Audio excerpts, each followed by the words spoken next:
நீ இந்த உடைதான் உடுத்த வேண்டும், இந்த உணவை தான் உண்ண வேண்டும். திருமணங்களில் நீங்கள் பொன் நகைகளை அணியக்கூடாது, அலுமினிய தட்டில் கூட சாப்பிடக்கூடாது, செருப்பு அணியக்கூடாது.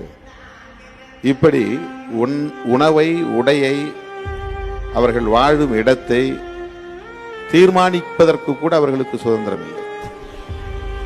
இடுகாடு என்பது கூட தலித் மக்களுக்கு தனி. அதை அவர்கள் தேர்வு செய்யவில்லை, மற்றவர்கள் தேர்வு செய்கிறார்கள். ஆகவே ஒரு சமூகம் தன்னுடைய வாழ்வை தீர்மானிப்பதற்கு, கலாச்சாரத்தை தீர்மானிப்பதற்கு கூட முடியாத அளவுக்கு இங்கே சாதிய மேலாதிக்கம் அல்லது வர்ண மேலாதிக்கம் என்பது கொடிகட்டி கோலோச்சுகிறது. கலாச்சாரத்தை தீர்மானிப்பதிலும் மனு தர்மமே அல்லது நால்வர்ண தர்மமே இங்கு ஆளுமை செய்கிறது. தலித்துகளுக்கு அந்த சுதந்திரமும் இல்லை என்பதுதான் யதார்த்தம்.